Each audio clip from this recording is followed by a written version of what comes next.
Love Serye TV. Captured by Lady Boss. Tunghayan na po natin ang ikatlong bahagi. It's been a week. Isang linggo ko na rin inaabangan si Papa Hero sa kanilang building. Isang linggo na akong uwi ang broken-hearted dahil hindi ko siya nakikita. Ilang beses ko nang tinatanong ang sarili ko kung ano nga ba talaga nangyayari sa akin at kung bakit ganito na lang ako kahook sa lalaking yon. He somehow had that so-called love potion na sa unang sulya pa lang, mahuhulog ka nang talaga.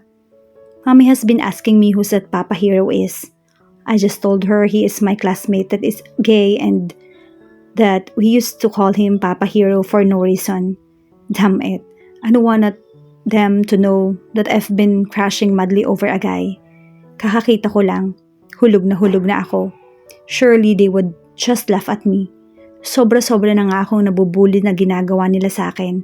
Baka ngayon mas lalo pa nila akong asarin. I know my parents well. I know also that she is not convinced but she's just stopped.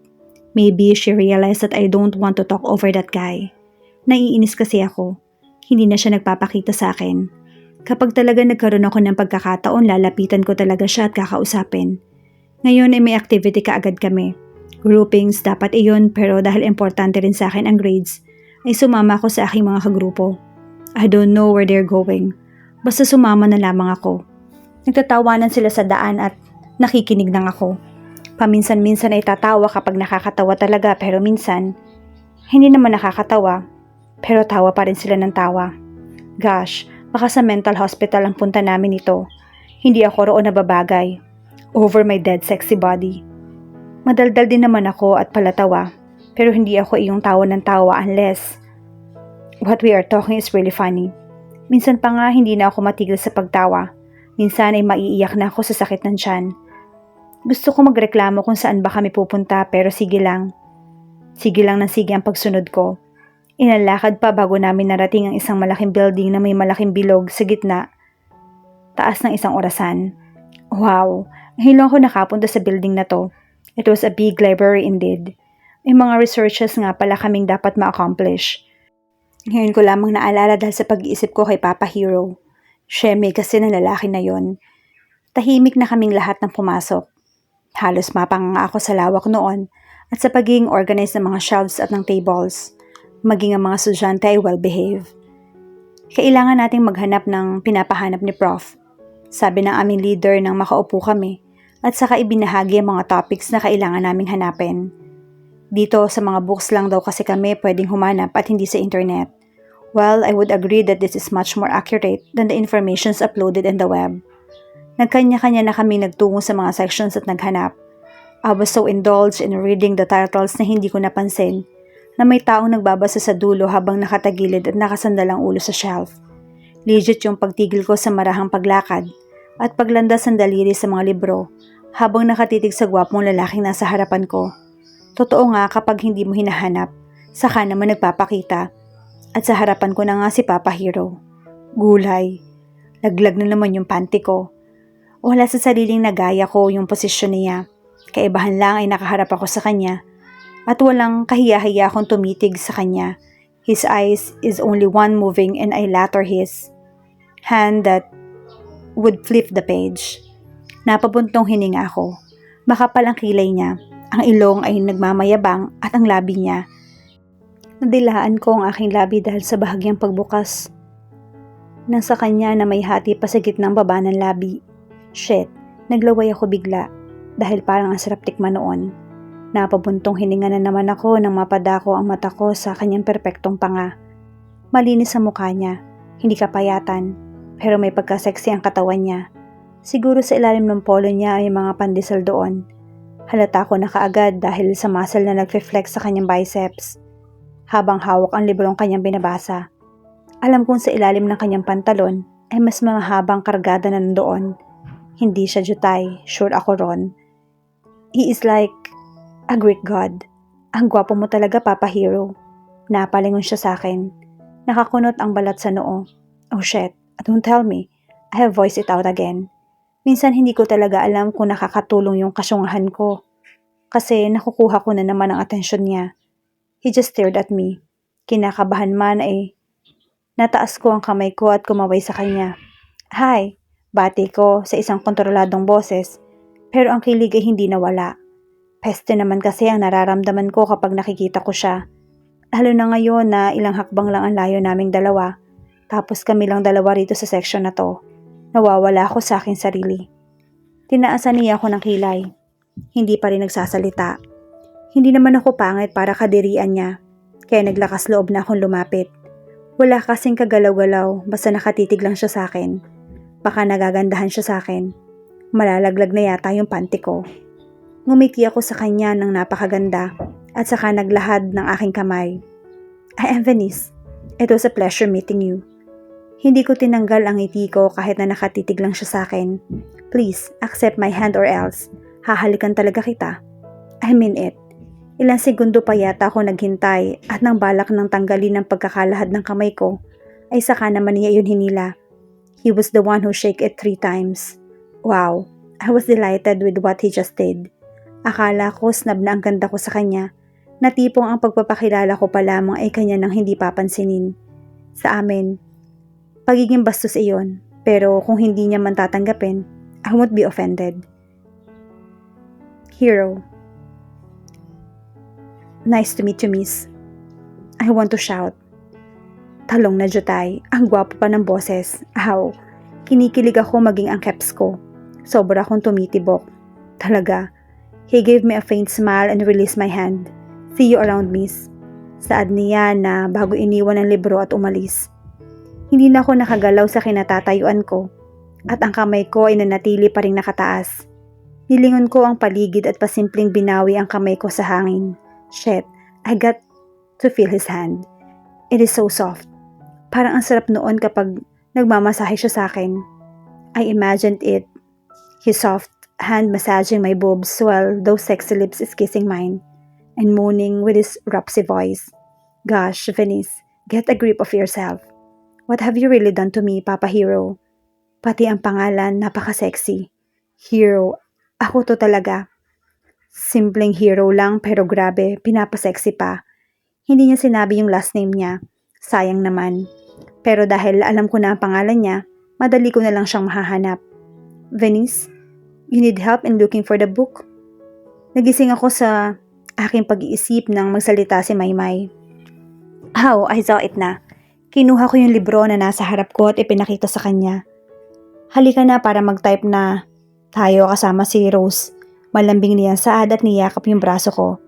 Si Maymay ang isa sa masasabi kong close kong kaklase. Malambing siya at makulit. Akala ko nga hindi makabasag pinggan pero nang makausap ko siya, isa rin palang kalog katulad ko. Pasimple kong inamoy ang kamay kong hinawakan ni Papa Hero. Gusto ko pang tumili dahil sa bango noon. Hindi ko ito babasain. Dapat hindi mawala yung amoy niya sa kamay ko. Maymay is busy telling me things in the library. Puro tango at ngiti lang yung isasagot ko dahil ang isip ko ay nasa nangyari kanina. Busy ako sa pag-i-imagine ng mukha, ngiti at boses niya.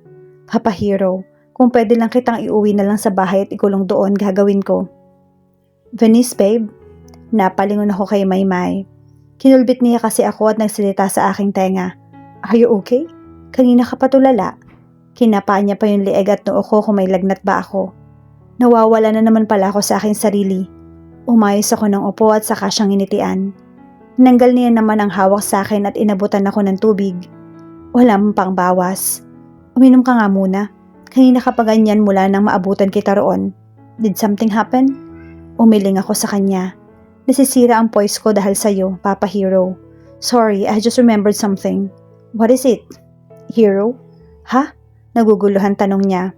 Shit talaga. What have you really done to me, Papa Hero? Ha? I said, ano nga yung sinasabi mo kanina? Kunwaray inosente kong tanong pero ang isip ko ay pinapagalitan na ang sarili dahil nawawala na naman ako. Hindi yun eh. May sinasabi ka pa kanina. Hero yata yun? Sabi niya. Nakatitig sa akin pero inosente naman ang mukha niya. Ah, yun ba? Sabi ko kanina parang gusto ko ng manood ng Hero. Yun, Maymay. I saw one of your classmates kanina. May hawak silang brochure na gusto nilang panoorin yon. Sorry, Maymay for lying. Gosh, kasalanan mo talaga ang lahat ng pagiging lutang ko, Papa Hero. Inamoy ko na lamang ang kamay ko para kumalma. Ang bango talaga. Peste. What is wrong with that girl? She looks creepy for me. The way she looks at me made me... Oh, I don't care to explain. Yes, I admit, she's beautiful and hot. That's given. But still, pakiramdam ko pati kaluluwa ko ay ginagalugad ng mga tingin niya. Umalis na ako kaagad na makapagkilala sa kanya. I can't be rude to her. As long as wala namang nagagawang masama sa akin yung tao. Walang problema. My parents didn't taught me to be rude, especially when it comes to girls. They deserve to be respected in the society. Pagkabalik ko sa aming silid, ay tanging ang mga kaibigan ko lamang na ulupong ang naroroon. Uwian na kasi. May report ako kaya nasa library ako kanina. Tapos na mga kaibigan ko mga ulupong kaya gumagawa na lang sila ng assignment namin ngayong araw. Mga ulupong talaga ang mga iyan pero we all value our studies in all our grades. Sabay-sabay nila ako nilingon at nang malapit na ako, saka naman nila niligpit ang mga gamit nila at saka nilagay sa mga bag nila. Napabuliyaw ako sa kanila nang akmang iiwan nila ako. Mga trip ninyo, laos na mga gago. May narinig ba kayo? Maggie innocently asked. Number 1 bully ang gago na yan, feeling gwapo pa. Ha? May nagsasalita ba? Pakikisakay ng apple na si Dion. Nasa isang balikat niya, nakasabit ang bag niya habang hawak niya ang sabit nito. Binigyan ko sila ng mag-asawang middle finger na nakataas. Hala bro, nandito ka pala. Kumusta ang research natin? Baka ng chicks ka lang doon. Kaya ayaw mo kami pasamahin. That's... Ozam. Inakbayan niya ako at saka kami naupo sa lamesa. Inisimiran ko sila at ngumuso. Mga baliw. Pero bigla ko naalala ang mukha ng babaeng yon. Ayaw kong maalala kung paano siya nakatingin sa akin. And it's fucking creepy. Uy, mukha ng babae lang talaga ang isang to. Tingnan nyo naman ang mukha, namumula. Yee! Dalaga ng baby hero natin. Pero bro, paalala, huwag sa library makipag. And that's so... Pinigilan ko agad ang sasabihin niya. Damn, why am I friends with them again? Sa aming magkakaibigan, ako ang punso. Kaya minsan, pang-asar nila na baby hero sa akin. Hindi lilipas ang araw na walang asaran na magaganap sa aming magkakaibigan. But I would say, ito ang mas nagpapatibay sa aming samahan. Hindi ko sila pinapansin at saka lumapit kay Wonder. Bahala kayo riyan. Inakbayan ko siya. Bro, patulad ako. Nilingon niya ako. He looked at me like I am some kind of a stranger. Don't tell me, pati siya. Ha? Hakdog. Sabay-sabay na sigaw ng mga ulupong at saka nagtawanan. Nakitawa rin naman ang Wonder na to. Manlilibre pa naman sana ako. Well, I guess, I'll just go on my own. Kinuha ko yung bag ko at inilagay roon ang librong hiniram ko. Inayos ko ang relo at ang buhok ko maging ang uniform ko. Joke lang naman, tampo ka agad ang hero namin. Teka, lumapit ka sa akin, Leon, at kinuha ang pera. Ako na ang magdadala ng bag mo. Hoy, kayo, anong ginagawa nyo riyan? Buhatin nyo na si Hero para hindi siya mapagod. Mga wala kayong silbi. Agad naman silang nag-unahan na pagbuhat sa akin. Malalaglag ako sa ginagawa nyo. Bakit mo pinipis lang puwet ko ha? Ibaba nyo ako. Sigaw ko na nabuhat na nila ako at naglalakad na palabas. Oh fuck. Are they freaking serious? Nang nasa pintuan na ay saka naman nila ako binaba. Hinihingal ako kakasigaw. At nang ibinaba ay mabuti na lang nakakapit ako sa damit nila.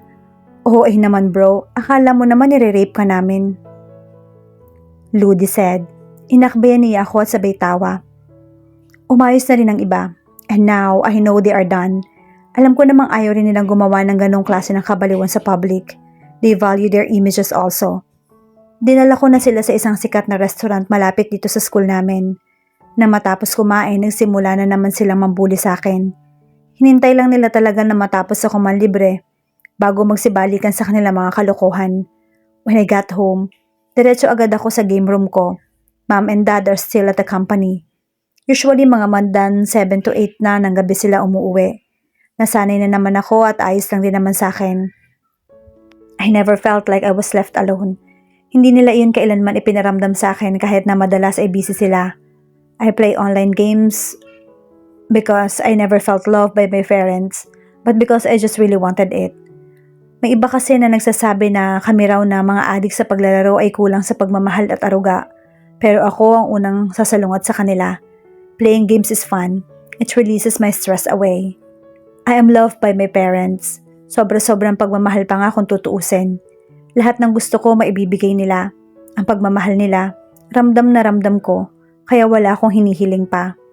I removed my polo and my pants and was left with my boxers. Naupo ako sa game chair ko at saka binuksan ang aking computer.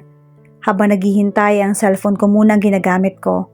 May chat doon si Dion sa group chat namin at bala kong buksan na may mag-pop up na notification sa akin. Venice de la Virgen sent you a friend request. Kumabog yung puso ko. She's the girl earlier. Should I? Well, it's just for us to be mutuals and so no harm, I guess. I immediately accepted her friend request. Wala pang isang minuto ay nag-flash ang magandang mukha niya sa screen. She is beautiful and hot, to be honest. Pero hindi agad ako nadadala sa ganoon. I would rather choose playing than entertaining girls. Pero bakit siya tumatawag? I don't accept calls from anyone aside my friends and family. I pressed the cancel button to drop the call. Napabuntong hininga ako at kumuha ng tubig sa fridge. I heard my phone ring again. Pagkabalik ko ay nakita kong si Venice na naman iyon. What does she need? Ang kulit niya. I received several calls from other girls katulad niya at hindi na ito bago sa akin. Wala ako ni isang sinasagot sa kanila. Pinatay ko ulit yung tawag. Humarap ako sa computer ko at balak na maglaro nang tumunog ulit yung cellphone ko. Hi, can we talk? Don't you remember me, Pogi? Bigla ko na ilayo yung cellphone ko at tila nagtindigan yung balahibo ko sa katawan. She's hopeless. Inayos ko yung mouse at nag-click na sa paborito kong laro bago buksan ito. Pero hindi pa pala roon natatapos ang kakulitan niya dahil nag-send siya ng picture na may kinahagat na matabang hotdog. Pero parang isinubo lang niya at nakahuma. Talagang sa bibig niya. She is staring right directly at the screen like she is staring at me. And at my eyes and it feels like she is seducing me. Nakakapanindig ng balahibo. At the moment, eating hotdog for my merienda. One of my favorites. Oh God, what was wrong with her? Ngayon nga na tila nadi-disappoint na si Hero sa pagpapakitang gilas ni Venice. Paano nga ba nila malalapitan ang isa't isa? Yan ang ating aalamin sa pagpapatuloy ng ating kwento bukas sa ganito ring oras. Shout out sa lahat nating masugid na taga-subaybay. Maraming salamat po sa patuloy ninyong pagsama sa amin sa kwentong ito. Hanggang sa muli, mag-ingat po tayong lahat.